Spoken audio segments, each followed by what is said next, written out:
Welcome to Draft Central, here with Evan Lazar and Taylor Kyles. I'm Bobby Krivitsky, and today we're discussing the Patriots' best options at edge defender throughout the different stages of the draft, starting with the possibility K'Lavon Chaisson is still on the board when the Patriots are on the clock with the 23rd pick. But Evan, this is a high upside prospect who's leaner than a typical Patriots edge defender. So if he is on the board when the Patriots are on the clock, do you think that they would take him? I don't think so, but here's my theory as to why they might. First of all, I think it needs to be said that this was a team captain that wore the number 18 jersey for LSU, which signifies leadership, toughness, playing like a tiger is what they call it. So from a character standpoint, he does definitely check a lot of boxes that the Patriots typically look for. From a play style standpoint, you're right. He's a little bit undersized, a little bit more wiry in his frame than what they're used to. But at the same time, when you look at the landscape of the league, and this is exactly what Bill Belichick tells us all the time on those press conferences that he does, he looks at our schedule and what are we going to have to face next season? And you look at Lamar Jackson, Patrick Mahomes, Deshaun Watson, Josh Allen, go right on down the list of all these mobile quarterbacks that New England's going to have to face. These 265-pound bruising linebackers that they typically draft are not going to be able to keep up on the field with Lamar Jackson. Chaisson, on the other hand, has all the athleticism in the world to run around with those guys. So if you're going to play a guy at that strong side edge position, that arm side spot that Kyle Van Noy just vacated by going to Miami, you want that guy to be an athlete. And that's why they moved Van Noy to that spot. That's why I kind of like Chaisson for that spot. Now, his pass rushing is probably his best trait overall, that first step explosiveness, the ability to gain ground quickly and turn the corner tightly. But at the same time, I think that his edge setting is a little bit underrated. I think he's capable of doing it. And I think that he's more than capable of sort of spying or just containing one of those mobile quarterbacks, especially you don't want those guys to roll out arm side, because they start rolling out to their strength of their arm side, then they're going to start to be able to create plays by extending plays with their legs and then throwing the ball down the field, which is always more dangerous than them just scrambling. Yeah, and with Chaisson, I think his size is obviously a concern because when you look at him on the line of scrimmage, he does stand out as definitely a thinner guy. But I think he's got so much upside. I think I'm guilty of it. It was one of those things where I overcompensated because I'm like, there's got to be something else. Like, I think I like him a little too much in terms of what he does well, because he's got the length and power in his hands to still create separation and get some distance from blockers to compensate for his lack of size. And like you said, with Van Noy, he's not the biggest guy that they've used on the edge, but that was something he used to his advantage. And as a pass rusher, I mean, that's where his bread and butter's at. He's got a unique blend of first step quickness, bend, agility, all that stuff that you really like to see from guys. And I think that the size concern may scare some teams off and have him drop farther than he would be in other classes if he was a little bit bigger. But like you said, he's got so much upside. His toughness as a run defender also stands out, because if you're going to be in the trenches and you're not the biggest guy, you got to be able to stick your nose in the dirt. And he's more than willing to do that. You can see his leadership on the field and his playmaking ability. So if the Patriots were in that range, I would be thrilled for them to pick him. But, you know, it's hard to project given the fact that it would be a big departure from what they typically go for at the position. The arrow is pointed. Go ahead, Evan. No, I was just going to say, if he is the pick at 23, I know that the first thing the Patriots fans are going to say that don't know much about him is where's the production, right? There's not a lot of sacks. There's not a lot of tackles for loss in the box score, but you really need to turn on the tape with this guy and just watch him wreak havoc, play to play, down to down, because he's the consistent pressure guy. He's always in the backfield. He's always around the ball, and that's more important in a lot of ways than just racking up gaudy sack totals. The arrow is pointed up on Chaisson as a pass rusher. He also showed in college that he's comfortable dropping into space. So despite the fact that he's not built like a prototypical Patriots edge defender, I think there's a lot of value in selecting him and trying to solidify what's one of their top needs, at least in my opinion. Another way, Taylor, that they could go about doing that is by selecting Zach Bond. Yeah, Zach Bond is a very popular Kyle Van Noy comparison, and for good reason. You see the intelligence, the closing speed, the pass rush moves. I actually think that Bond has bigger upside as a pass rusher because he's got a better first step and I think better bend around the edge, so he's got a little more in his arsenal. But he's also got a good amount of counters so that he's not a one-trick pony, which you like to see. As a run defender, he's a guy who doesn't have the most length. He could definitely stand to add some more bulk, although he's only a few pounds lighter than Kyle Van Noy. But again, Van Noy was a little bit longer, so that helped him a bit more. But he was a productive player in college, and you saw that he could stand his own against the run at the professional level. He's going to be be tested a bit in that department. Injuries are also a bit of a concern, but I think the Van Noy comparisons are very valid, especially when you consider the fact that he also played off-ball linebacker in the middle of that defense and dropped into coverage in some downs. So I love the versatility. I think he's a fantastic scheme fit, even though there are some concerns, like with Chason in terms of his size, but I think that's something he could work on. And once he gets into an NFL strength and weight program, I think he can bulk up and really be an every down player, although he's probably going to start off maybe in more of a niche role his first year in the league. Yeah, every mock drafter under the sun, including myself, has mocked Zach Bond to the Patriots at some point in time over the last couple of months. The Kyle Van Noy comparisons really are what they are. You know, they're pretty accurate. And even Bond himself at the Combine said that the player that he watches and kind of mimics his game after is Kyle Van Noy. And, you know, you sit there and no disrespect to Kyle Van Noy, but it's not like he's Lawrence Taylor or something like that. So you hear a player saying that they're watching Kyle Van Noy kind of appreciates that sort of skill set that he brings to the table. I'm with Taylor, though. I think he's at his best as a pass rusher. This is a guy that has a deep bag of tricks as a pass rusher. I mean, we're talking about a little bit of speed to power and first step explosiveness, but really it's that cross chop, that two-hand swipe move that he likes a lot. He can long arm, he can inside spin. He has a nasty inside spin sack on his tape from last season. He has a little bit of a rip and dip move as well that I like a lot. So he has all those kind of functionalities as a pass rusher to be really effective in that regard. I think that teams that are projecting him more off the line are projecting him more as like a 2 or 3 year starter down the road. I mean, not an instant starter, because I think his reads and sort of his processing off the line need a lot of work. But at the same time, on the edge, his ability to set the edge, he's got all the athleticism to do that, and he's also got great pass rush skills. So I think that the Van Noy comparisons are warranted. The one pause that I would have with his entire game is that he does have 2 injuries on his resume from 2017 and 2018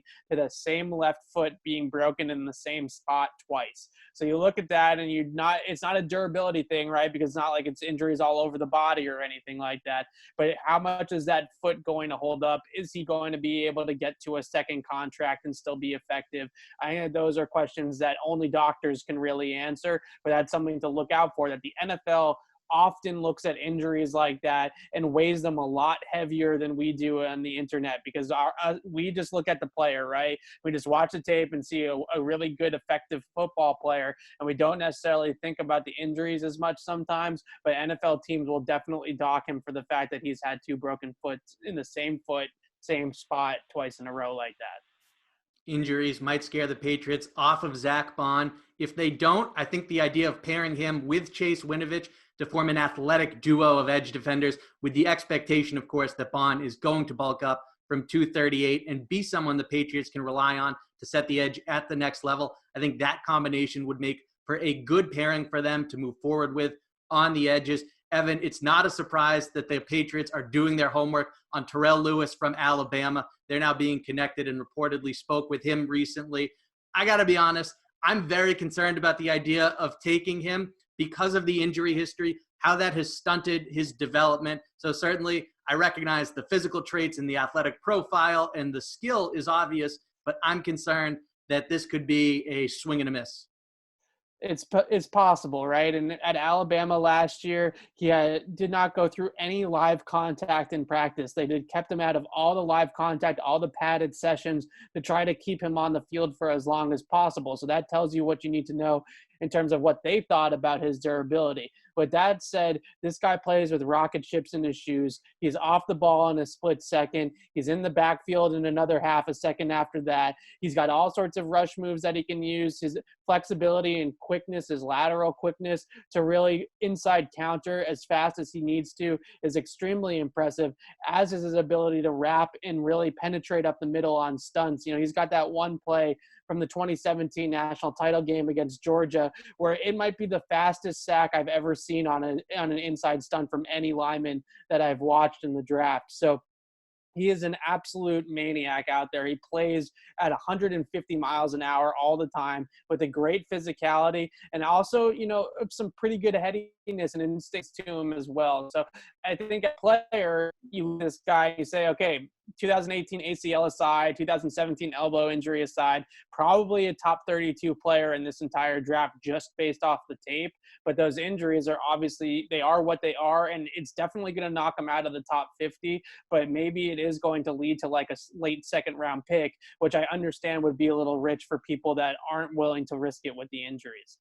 Yeah, I don't want to beat a dead horse. The injuries and the lack of experience are absolutely a concern. When you talk about a ball of clay that would just be absolutely a joy for any coach to be able to work with, that's him. Like you said, Evan, his quickness, his lateral mobility are fantastic. His length, I also love a lot. It allows him to really disengage quickly when offensive linemen try to shoot their hands at him. He's also got the versatility to drop into coverage and use that length to get in passing lanes, even though I don't think his instincts are where you'd want them to be if you want him off the ball consistently, and I don't really think that would be his role necessarily at the next level, but he gives you a lot of tools to work with, and I think early on, if you want to kind of limit his snap count and work on that durability, maybe, strengthen him up a little bit if that's possible to work on it long term, I think you could give him a few niche roles and you could just unleash that athleticism, like you said, on stunts. I think he'd be a nightmare for offensive linemen to deal with in the Patriots' third down and pressure packages. So he's someone that I think if you could get him at a good value, would be a really nice pick. Is a guy that you could work with long term to see what he could become, but right now could just dominate with his athleticism alone.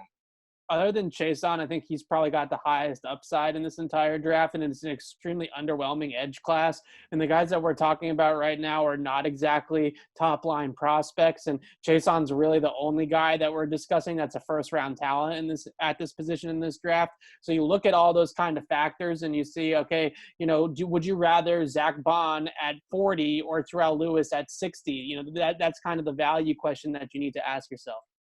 Evan, as you spelled out earlier, I don't think Lewis makes it out of the second round. So whether it comes from trading back or moving up, I don't think he's the prospect the Patriots should go after if they acquire a second round pick, a player who they could wait for, who's intriguing. Like you said, this edge defender class, you can find flaws in really all of these prospects, but a guy who would bring some juice to their pass rush, that's Josh Uche from Michigan. Yeah, Uche is someone, he kind of served a bit of a high tower role in that he was off the ball on early downs and then he'd go bump down to the line of scrimmage and rest the passer in passing situations. He's got a fantastic first step, really good bend and length. He's another guy who's got a lot of tools and not as much experience as you'd like to see. Definitely could use some more growth. I like him off the ball. He's got really good range when he's dropping into coverage. I saw him a lot of the time play the middle hole in Tampa 2 and really just run with some fast receivers, which you don't typically see from a linebacking position, especially from someone who is occasionally going to be on the line of scrimmage rushing the passer. I think he could stand to incorporate more moves, and it was concerning to me that there were times where he was swallowed by offensive linemen, which I think is one of those things where, one, it's a lack of experience, I think, as a consistent edge defender, but also maybe something that Michigan took into account and the reason that they played him off the ball so much, although I think he is an above-average off-ball linebacker if you want to get him there and really develop him in that role. But I love his versatility. I think he'd be a great scheme fit. He's got fantastic physical tools, and I think if you could find some way to really work on his hand technique and pass rush so he could keep himself clean and not get swallowed by those big guys on the offensive line, I think he could be an intriguing prospect that you could get for a good value. Yeah, I think that his length really shows up, or his lack of length, I should say. He's got long arms, but he's not the tallest guy in the world. He's only 6'1", but the arm length is really good. He's in the 90th percentile. So as long as he can unlock those arms a little bit more and get them extended to keep himself clean, because I think what happens is these bigger tackles, they get their hands on him and they get him extended and it's just over. The rush is just completely stalled at that point. So he's going to have to get his hands a little bit more active and use that length to get press blockers off of him so he can turn the corner. At Michigan, he's sitting behind Devin Bush and Rashawn Gary and Chase Winovich, and it just took a while for him to get an opportunity to get on the field. But last year, he really showed out. That one play that you mentioned about him running the deep hole in cover 2, he runs with KJ Hamler all the way down the seam in the route against Penn State last year. One of the fastest players in the draft. You see a 6'1", 245-pound linebacker running stride for stride with a player like that with that speed. It's really impressive and kind of eye-popping, as is the ability, I think, to turn the corner and really get off the ball quickly. But like I said, the biggest kind of concern that you have is that he can get engulfed by blockers awfully quickly, especially the bigger tackles that he's going to face in the league. I'll end with an interesting backstory on Josh Uche. Before the 2018 season, he met with Don Brown to complain about his lack of playing time. Brown told him to go out and earn it. Subsequently, Uche led Michigan's top-ranked defense in sacks. He had 7 of them. Last year, he had 23 solo tackles and again led the Wolverines in sacks with 8.5. So certainly you like what that says about his character and his work ethic and his ability to bounce back from adversity. We'll see how the Patriots feel about Josh Uche as a perhaps third-round prospect. For Evan and Taylor, I'm Bobby Krivitsky. For all of our Patriots-related content, including Evan's big board featuring the 50 players who would fit best in New England, check out clnsmedia.com and subscribe to our YouTube channel at Patriots Press Pass.